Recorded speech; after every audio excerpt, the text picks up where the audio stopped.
Assalamualaikum warahmatullahi wabarakatuh. Pertempuran Mu'tah terjadi pada 629 Masehi atau 5 Jumadil Awal 8 Hijriah di dekat kampung yang bernama Mu'tah di sebelah timur Sungai Yordan dan Al-Karak antara pasukan muslim yang dikirim oleh Nabi Muhammad SAW dan tentara Kekaisaran Romawi Timur. Ketika itu, setelah perjanjian Hudaibiyah disepakati, Rasulullah mengirimkan surat-surat dakwah sekaligus berdiplomasi kepada para penguasa negeri yang berbatasan dengan Jazirah Arab, termasuk kepada Heraklius. Pada tahun 7 Hijriah atau 628 Masehi, Rasulullah menugaskan Al-Harits bin Umair untuk mengirimkan surat dakwah kepada gubernur Syam bernama Harits bin Abi Syamr al-Ghassani yang baru diangkat oleh Kekaisaran Romawi. Dalam perjalanan di daerah sekitar Mu'tah, Al-Harits bin Umar dicegat dan dibunuh oleh penguasa setempat bernama Syurahbil bin Amr al-Ghassani, pemimpin dari suku Ghassaniyah, pada waktu itu yang berkuasa di wilayah Palestina dan sekitarnya. Dan pada tahun yang sama, utusan Rasulullah pada Banu Sulaiman dan Al-Da'at Al-Talf di daerah sekitar negeri Sam juga dibunuh oleh penguasa sekitar. Sebelumnya, tidak pernah seorang utusan dari Rasulullah SAW dibunuh dalam misinya. Melihat perlakuan sewenang-wenang dari penguasa Syam dan Bizantium Romawi, Nabi Muhammad SAW berencana untuk melakukan serangan pertama kepada Bizantium Romawi.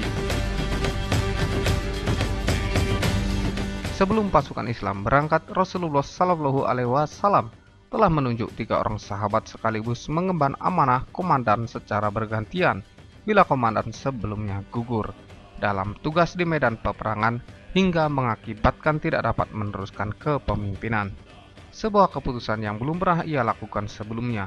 Mereka itu adalah Ja'far bin Abi Thalib, Zaid bin Haritsah, dan seorang sahabat dari Ansar, Abdullah bin Rawahah, penyair Rasulullah SAW.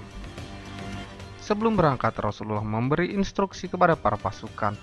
Pemimpin pasukan adalah Zaid bin Haritsah. Jika dia terbunuh, penggantinya adalah Ja'far bin Abi Thalib. Jika ia terbunuh, penggantinya adalah Abdullah bin Rawahah. Dan jika ia terbunuh juga, maka pasukan muslimin harus menunjuk salah satu dari mereka untuk menjadi pemimpin. Singkatnya, pasukan Islam berjumlah 3.000 personil diberangkatkan. Ketika mereka sampai di daerah Ma'an, terdengar berita bahwa Heraklius mempersiapkan sekitar 100.000 pasukannya. Selain itu, kaum Nasrani dari beberapa suku Arab pun telah siap dengan jumlah yang sama. Mendengar kabar yang demikian, sebagian sahabat radhiyallahu anhu mengusulkan upaya meminta bantuan pasukan kepada Rasulullah atau dia memutuskan suatu perintah. Abdullah bin Rawahah radhiyallahu anhu lantas mengobarkan semangat juang para sahabat. Pada waktu itu dengan perkataannya, "Demi Allah, sesungguhnya perkata yang kalian tidak sukai ini adalah perkata yang kamu keluar mencarinya, yaitu syahadah, gugur di medan perang di jalan Allah Azza wa Jalla. Kita itu tidak berjuang karena jumlah pasukan atau kekuatan. Kita berjuang untuk agama ini yang Allah Azza wa Jalla telah memuliakan kita dengannya. Bergeraklah hanya ada salah satu dari 2 kebaikan, kemenangan atau gugur di medan perang." Orang-orang menanggapi dengan berkata, "Demi Allah, Ibnu Rawahah berkata benar." Zaid bin Haritsah radhiyallahu anhu, panglima pertama yang ditunjuk Rasulullah SAW, kemudian membawa pasukan ke wilayah Mu'tah. 2 pasukan berhadapan dengan sengit. Komandan pertama ini menebasi anak-anak panah pasukan musuh sampai akhirnya tewas terbunuh di jalan Allah Azza wa Jalla. Bendera pun beralih ke tangan Ja'far bin Abi Thalib radhiyallahu anhu. Sepupu Rasulullah SAW ini berperang sampai tangan kanannya putus.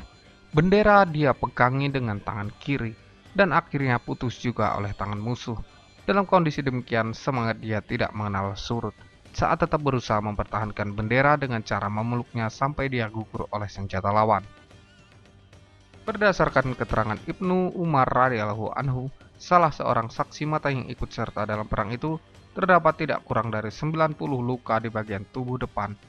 baik akibat tusukan pedang dan maupun anak-anak panah. Saat ini giliran Abdullah bin Rawahah radhiyallahu anhu pun datang. Setelah menerjang musuh, ajal pun menyebut dia di medan peperangan. Setelah gugur ketiga panglima, perang pun menuju ronde kedua. Seperti pesan Rasulullah, jika ketiga panglima gugur maka pasukan harus memilih pemimpinnya sendiri. Lalu terpilihlah Khalid bin Al-Walid yang baru 3 bulan masuk Islam, namun sudah berpengalaman menjadi panglima perang. Dalam kepemimpinannya, pasukan muslim memenangkan peperangan sebab ia membuat strategi memecah pasukan muslim menjadi 2 sayap.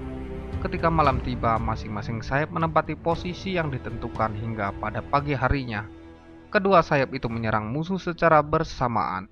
Serangan tiba-tiba dari 2 arah ini membuat pasukan musuh terkejut.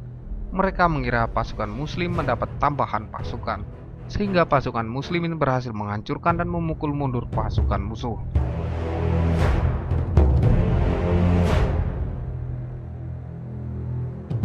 Ketika mundurnya pasukan musuh, Khalid menginstruksikan pasukannya untuk tidak melakukan pengejaran, namun berbalik mundur ke Madinah. Pertimbangannya adalah apabila pasukan musuh menyadari strategi yang dilakukan pasukan muslim, maka pasukan musuh akan kembali menyerang mereka dengan kekuatan penuh.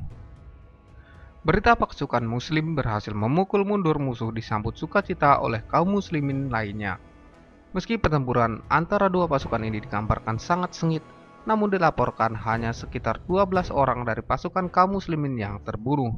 Padahal jumlah korban tewas dari kaum musyrikin sangat banyak. Sengitnya pertempuran ini dibuktikan oleh kesaksian Khalid bin Walid yang menghabiskan 9 pucuk pedang dalam perang tersebut. Hanya 1 pedang yang tersisa, yakni pedang buatan dari Yaman. Dipukul mundurnya pasukan Romawi dalam perang Mu'tah, ini dikabarkan telah membuat Kaisar Romawi yaitu Heraklius menjadi depresi. Ia tidak menyangka bangsa Arab akan mampu bertindak sejauh itu. Perang ini juga membuatnya sadar bahwa kekuatan Islam benar-benar tidak bisa dipadak sebelah mata.